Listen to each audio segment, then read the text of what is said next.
Welcome to Nonprofit Nerd Impact Unleashed. Get ready to dive into the world of nonprofit leadership and sustainability, where the passion and unstoppable dedication of those making a real impact are celebrated. With your host, Jarrett Ransom, get ready to explore inspiring stories and game changing strategies of nonprofit leaders from across the sector. In this season, we're focusing on critical management challenges that are key to the long-term success of nonprofit organizations.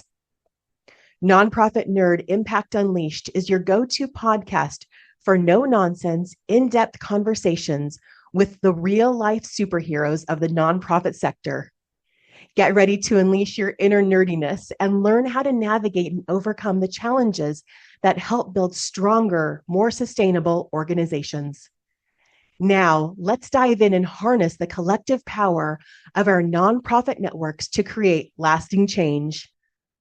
Welcome back, my friends and fellow nerds, to another episode of Nonprofit Nerd Impact Unleashed. I am so glad you're here.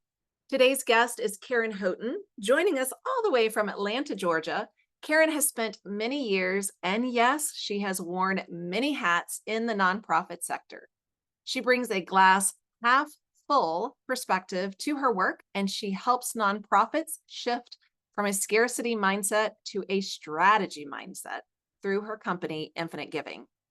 Karen and her phenomenal team, they are all about equipping organizations with the education, the tools, and the confidence to make smart, sustainable financial decisions. I truly enjoyed this conversation with Karen, and I found myself jotting down more than a few notes. Yes, even after more than 20 years in this sector that I love, I eat, breathe, and sleep nonprofits. I am still learning new things every day. I hope you enjoy this chat as much as I did. And before we dive in, I want to give a huge shout out of gratitude to our season sponsor, Bloomerang. Your support makes these conversations possible, and we are so grateful. Let's get to it. Here's Karen. Well, welcome back. I am thrilled, Karen, to have you with me today. As we were talking about before we just hit record for today's podcast, was how we connected really right when your company was starting, or at least in some of those earlier years. So, first of all, thank you for saying yes to my invitation. And I would love for you to share a little bit for our listeners who you are and your role in the nonprofit industry. Yeah, well, when Jarrett asks, you say yes. So happy to see you. And for everyone listening, my name is Karen Houghton, and I'm the CEO and founder of Infinite Giving. And we are a financial partner for nonprofits. So we can do a lot of things, but we're essentially a fiduciary partner that can help you receive donations, manage donations, and then grow those donations. What I always love to highlight is that yes, we're a tech company. Yes, we're investment advisors who only work with nonprofits, but I was a nonprofit leader myself. So I also founded, pre this life, I founded a nonprofit. I was the executive director. I've been the fundraising role. I filed the 501c3. I've experienced scarcity mindset. And even today, I still serve on multiple boards. And so I have a deep, deep love and understanding and compassion for all of our nonprofits and all the good they do in the world. Thank you for that and that background. It also reminds me the layers that you've had in our industry, truly. And when you mentioned donations and managing assets, that is certainly something that I know keeps many of us up at night.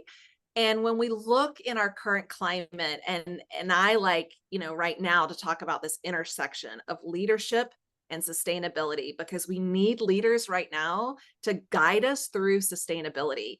So I'm really curious, Karen, what does leadership and sustainability look like today? What are you hearing from those organizations you're working with? And let's just call it out, right? In our current state of affairs, we are, again, navigating in some really rocky times.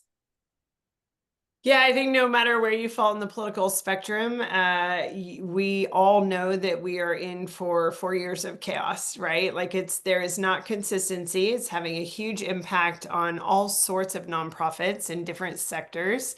And even if you're a lot, a lot of us are like, oh, that's not impacting me immediately. The ripple effect probably eventually will.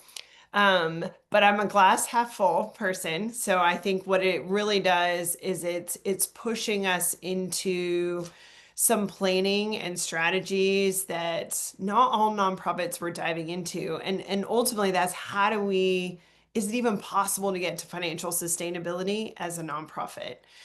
And our we give a resounding yes. That doesn't mean it's easy, right? That doesn't mean it happens overnight, but so much of that is how as leaders can we move from a scarcity mindset, which we all start there, but instead of making that a noble thing, we have to move through the scarcity mindset into a strategy mindset. And then the idea is that if we can stick with the strategy mindset and really push and believe in that vision and start to financially plan, then we can get to sustainability, which in nonprofit world is abundance, right? Like, oh, if we could be financially sustainable, or if half of our, needs could be established in another way that's more consistent. So I think that's the call to leadership. And some of us have been forced into those conversations. Some of us are like, oh, this has always been something that would be nice, but we're too busy, or we're here, or there's pressing needs. And all of that is true, right? But that leadership mentality of if we're going to have this vision, being consistently available and consistently being able to serve our community and for our community to trust us that we're going to be there. Just brings a certain beauty and longevity to our mission. It brings back a quality of life for us. And perhaps most importantly, or is equally as important, it starts to tap into major donor gifts, major grant giving, and the idea that those bigger gifts want to go towards sustainable organizations who can handle those. And it's that whole tension, right? And I know you know this too, Jarrett, and everyone listening. It's like we feel that tension of like, why do the big organizations get the big gifts? Or you have to establish all of these things, which take a lot of time and overhead in order to be able to convince a donor that you can give and accept a larger gift. And so then we tend to stay in a scarcity mindset as smaller organizations. And it's tough. That's a tough cycle. And then our bigger organizations get bigger. And so what we want to do at Infinite Giving is really bring a more equitable playing field and give all of our clients and all of our friends listening, like, how do you build these tools to really move from scarcity into a strategy with a hope that can lead to sustainability, which is ultimately abundance. Yes, ultimately abundance. And I love that you said we all start in scarcity. And it took me back to my very first development role. And it really was a badge of honor to live in this scarcity mindset, right? As you said. And I believe it's time to kick that to the curb. Let's focus on abundance. I also say prosperity consciousness, right? Like there is opportunity out there. There is funding out there. You talked about, again, your layers in the industry and how you have served in this space. And I'm really curious as we talk about this intersection of leadership and sustainability, how you, Karen, have defined your personal leadership style. And I'm going to go even deeper to say over the course of your career, right? Like, because I'm really curious if it's changed. Maybe what was your style when you started? What is your style now? What are some of those things that you lean into? I'm sure it has changed. I don't know how self-aware I am and how it's changed, but right, the more we know, ideally, the better we do. And so I think that that's something where I'm always seeking feedback. I'm looking to grow. I'm looking to improve as a leader, as a human, as a mom, like in all the different hats that we wear. And I think ultimately, and I mean, a lot of us do this in the nonprofit world, but I think I lead with the idea of servant leadership and leading by example. Sometimes that works against me, right? But I think ultimately, we want to live a more balanced lifestyle if possible. Like if I'm successful as a CEO, but I'm bombing as a mom, right? Then that's not ultimately my life goal, right? Like that is more important. And so it's always trying to find that balance and then just saying, okay, yes, like maybe I take off work early and I'm taking my kid to cheer, or we're doing something or working on her reading. But then, yeah, when I go to bed, when she goes to bed, I'm gonna open my laptop up and I'm gonna get work done. So that is my cycle, but it's really, we are choosing to serve a clientele in small to mid-sized nonprofits that are underserved, and you have to have a heart for that. There's not a lot of large financial institutions who are like, yes, this is the sector that's underserved that we want to serve, which is why we exist. And so I think finding the opportunity where what can we sacrifice to the betterment of those we serve is something that we look to do every day. And if anyone listening is familiar with the idea of redemptive entrepreneurship, we have a partnership with Praxis. They're actually a client of ours.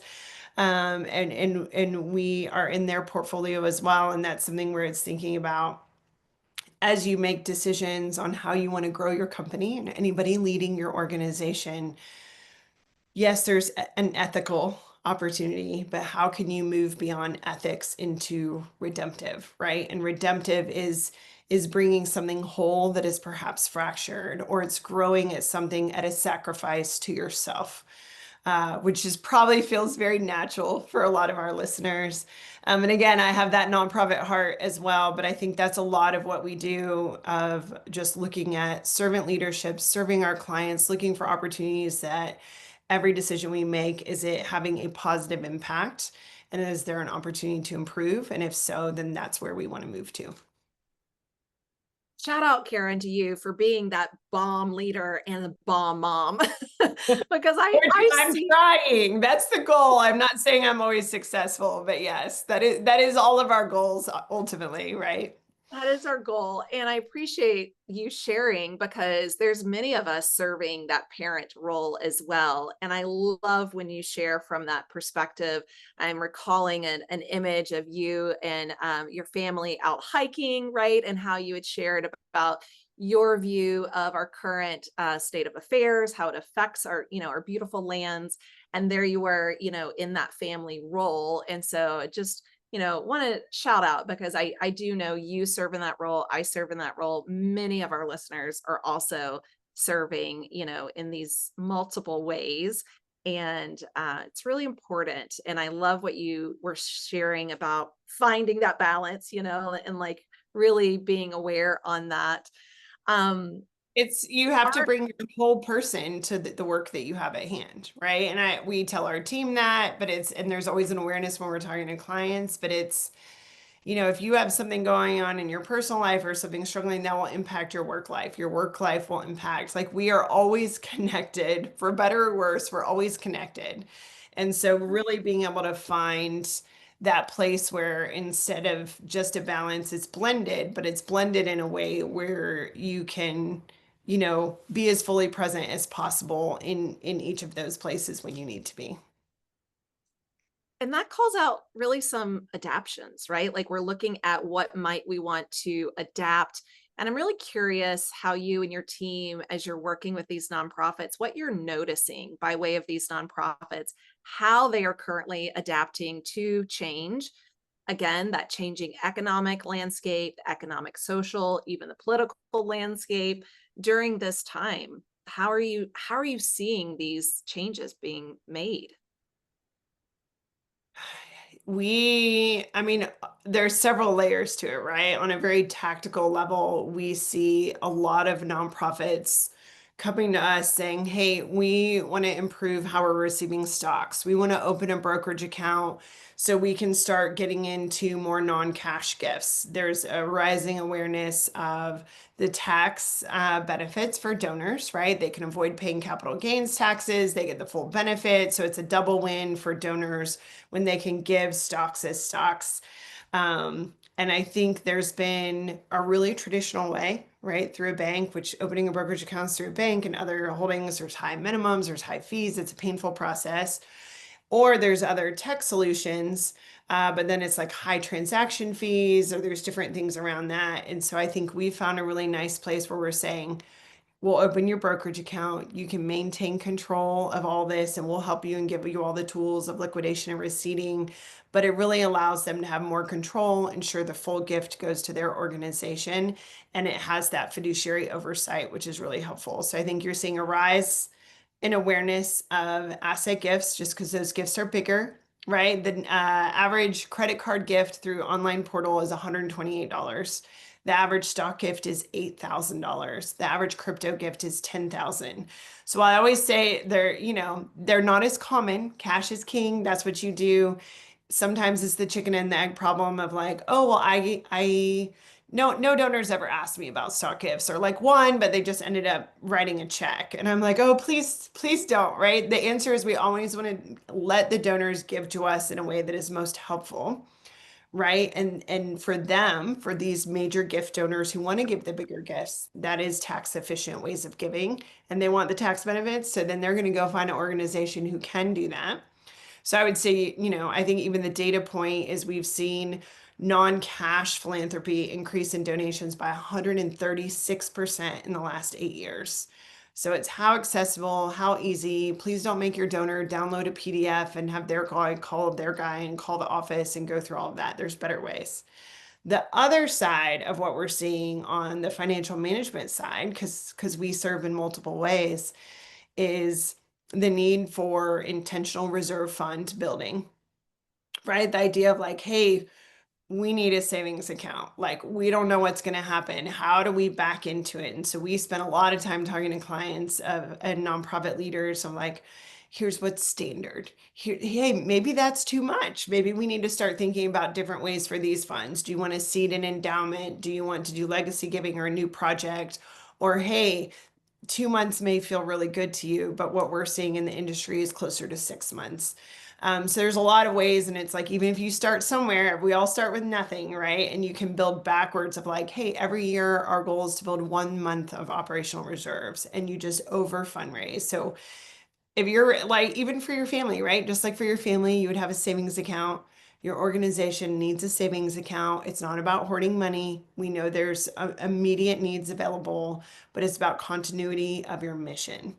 And if you don't have reserves, it may be irresponsible, right? And I know that's a strong word, but it's like you have to think about continuity for the work that you have, and that means you have to be prepared. So like in the beginning, when we said go from scarcity to strategy, it's not about having too much just to have it. It's being like, hey, we're going to define this amount, and this is what we think we need for our savings, and then we go. So I think A, the types of gifts, B, it's the idea of we need to build reserves, whether increasing them, whether we have it, but get it out of the bank where it's not doing anything and do something really well for it. And then the final thing that we are seeing a huge rise in, and we've helped a lot of organizations do, is creating their first endowment. Because I think 10 years ago, organizations were like, endowments, like that's for schools, that's for, higher ed, hospitals, like small to mid-sized organizations can't have an endowment, but they can, right? And how we can structure them with quasi endowments and other opportunities give them a lot of flexibility. And what it does is it opens up a legacy giving, large gifts, because now you have this ability for them to give in this way. And those tend to be like a really nice cornerstone for sustainability, right? So reserves is first, and then endowments, well, not for everybody, is a really other strategic pillar for financial sustainability. I love the tactical strategies. I really, really appreciate them, Karen. And I think, I serve in the roles of an interim leader. So it could be interim CEO, interim CDO, that development space, and sometimes, rarely, but sometimes that COO. So I've worked with organizations that have $3 million plus in surplus. I also work with organizations that are operating at a $500,000 deficit and really everything in between, right? So I know how tangible it is for many of us leaders in this space to want to have that reserve and constantly working towards it and feeling month over month, quarter over quarter, year over year, like we're still not where we want to be. And I really appreciate your goal of, make it 1 month at a time and have that money set aside so that it can support you. And I'm going to ask, this is completely off cuff, but do you think we still, myself included in this, we have a lot more education to do in our industry around financial investments and financial, I guess, just overall education in the sector? Yes. And you have a very traditional financial system, right? And they are made to serve business and retail clients first.